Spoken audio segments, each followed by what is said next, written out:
Hey there, welcome to Doing Things Dan's Way. So in the past, I've worked with Roadanvi to install this tablet style interface for my Toyota Highlander here. And this is a massive upgrade from what I had before, which is just the standard factory original navigation style screen. We worked together to get a video put together, which you can see up here. So here, a couple years later, I still love this unit. I have no reason to change it, except Roadanvi just came out with a new unit, which has a couple of features and upgrades that I think are really worthwhile. So this is the X12 version, and this is the X14 version of their Highlander system. This system here apparently has twice the CPU power in terms of like a core mark or a speed test. It has 6 gigs of RAM, 128 gigs of storage. It has an AKM DSP for better audio than this current version. It has customizable UI themes that this one doesn't have. And a couple of things that specifically my wife will like. Something my wife specifically doesn't like about this unit is the fact that it has no buttons or knobs on it. Now you do have volume right here, which is perfectly acceptable. And for volume control, I use my left thumb primarily, or if I can reach up and I can press volume up and down right here, no problem. But everything is like, you have to kind of look at it and put your finger on it just right, on these little soft keys on the side for the major functions, like going to the home page or volume up and down, or just shutting the whole thing off completely. And the new unit now has physical buttons and an actual knob for volume. So that's an upgrade, especially from my wife's perspective. I'm more the techie guy, and I kind of prefer the all glass look myself. But it would be nice to be able to just kind of reach over and just be able to grab a knob and turn it down. And I can do that here still too. But that's just one of the differences in this new unit. It looks a little bit more like the factory original because it has the knobs down the side. Okay, this is where I'm at right now with the X12 version of this. You can see it has just like soft keys down the side for volume, back, home, and power. This is in the Apple Carplay mode, which is how I use it most of the time. So everything you see on the screen is coming from my phone. But on here, I primarily use the phone, iHeartRadio, Spotify, navigation. I love navigation on Apple CarPlay.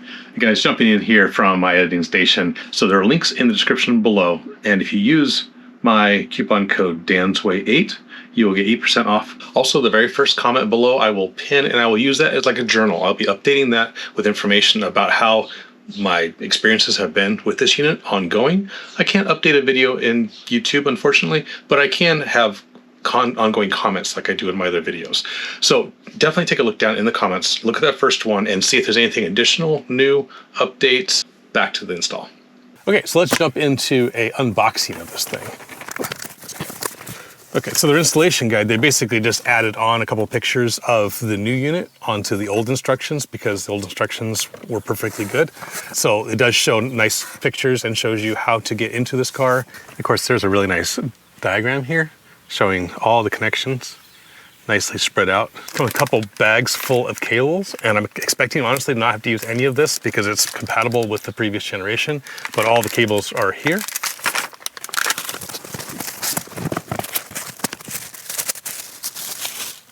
This is driver's side, right? And so now we have a real volume control with a click and 4 real buttons for home, back, audio, and navigation. So now we can just very quickly just pop in navigation mode and see what's going on there. Now, what I don't know is if I press navigation in Apple CarPlay mode, if it'll jump to Apple CarPlay navigation, or are these functions specifically just for the onboard apps? So let's get this dash opened up. I'll show you how to open up the bezel pieces here, remove the vents, take out a couple screws, and the whole radio pops right out. So let's go ahead and do that.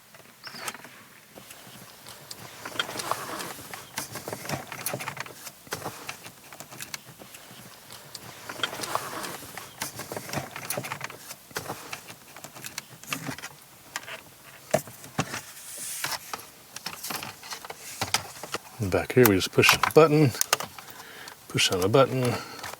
Oh, my bad. This one you push away from you don't pull up on. It's the opposite of how most of them work. And you can see I've actually done a carbon fiber wrap of this thing. I really, really like the look of carbon fiber, and to me, it just makes the car look a lot better. I have a video I can put up here as well on how I did that. Okay, these guys just pull out.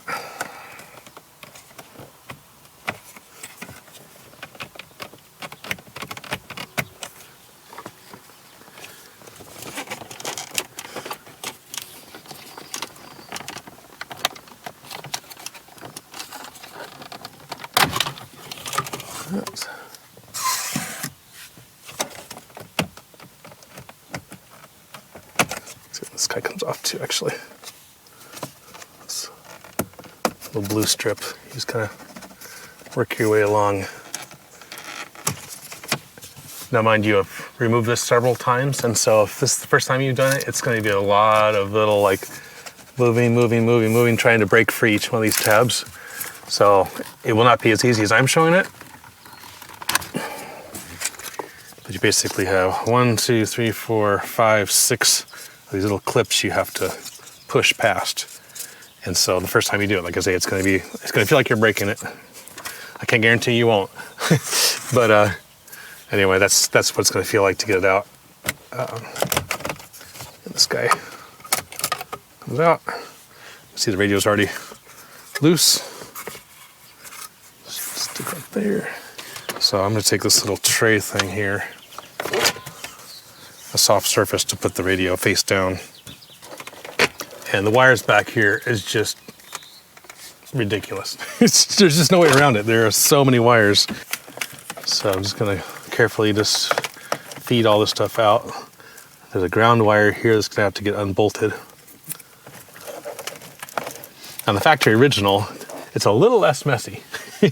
You've got the main harnesses. Obviously, you don't have all the adapters, which kind of, take the place of a bunch of this. So I'm just going to go ahead and remove all these connections and then kind of show you how they'll all go back together. And when working with these wires, obviously I'm doing a swap out here. When you're working with them, just install one wire at a time. It's impossible to look at all this and have a clue what's actually going on. But when you look at just one, take that main cable assembly and find all the mates for it just one at a time. Just work just one thing at a time. And realize there will end up being, like from the car, there's one extra connection here that never got used. So we have all the connections made, and except for the ones that just are going to be loose because we don't have, like say, 2 radio antennas, for example. This only uses 1. So there's a couple extras like that. But anyway, it's all connected. Let's fire up the car and see what happens. Oh, that's annoying. Okay, right away it's detecting that the front doors are open, which is accurate. Yeah, it's definitely faster on the Android side than the previous unit was. It's like they retained that DSP app, which I really love as well. Of course, I'll have to go back through and update all my settings. Yeah, overall, the new software here is really nice. It looks a lot cleaner, more professional. And then, yeah, I can just click audio and go to audio. Navigation, of course, right now is pulling up Google Navigation. So let me go ahead and connect my phone to this and see what the CarPlay experience is like.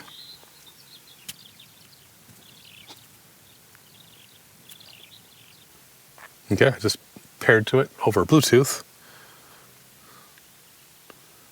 And boom. Yeah, and because all of this CarPlay data is coming from the phone, the CarPlay experience should basically be about the same. So here's my big question mark. If I say navigation with this button, oh, that's a bit of a fail. Navigation only goes to the onboard Google-based navigation.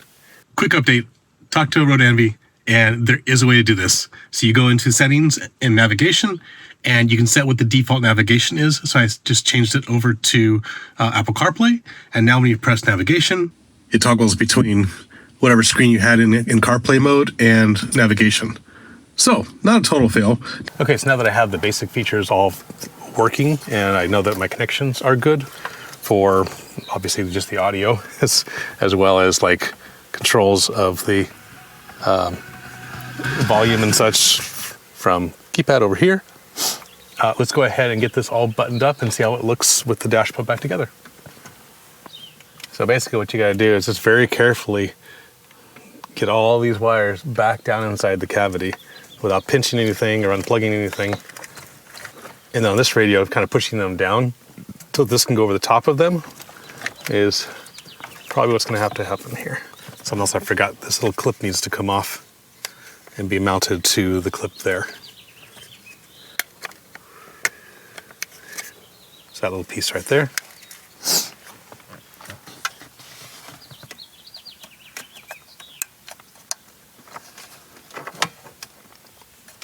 that will help lock into the spot here. Do that on both sides.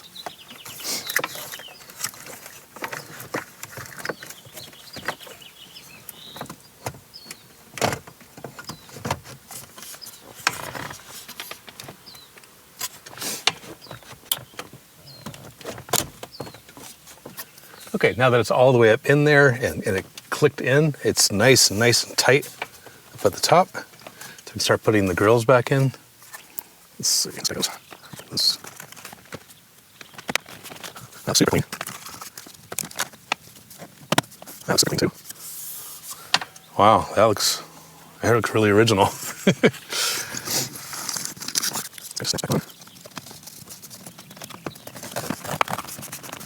Okay.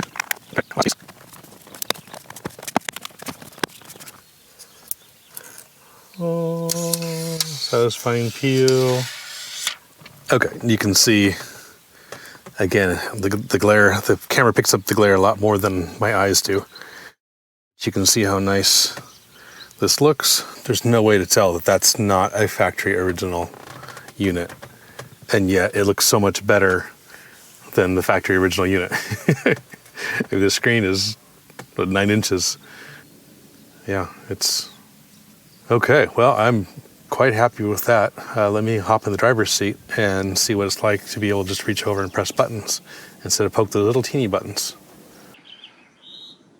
Okay, front of the driver's seat here. I definitely feel like this goes back to the original factory unit look to me. Just having the memory of having the buttons here on the factory original unit. I like that I can just, reach up and adjust the volume. And then of course you poke it once and it goes to a mute. And you press and hold it and it kills the unit. So if you just need to shut up or turn off the screen, whatever, you can do that. And it does take a second to reconnect to your phone if you're using the Android Auto or Apple CarPlay modes, of course. But then pressing home does go back to the original with all the apps that come with the unit. So that's all for this one, guys. If you're still here, thank you. You can hit subscribe below if you want to see more content and any updates on content like this for the Highlander. A couple of videos here about the Highlander specifically that you can look at. Upgrades, repairs, LEDs all around, that sort of thing. So until next time, guys, be blessed.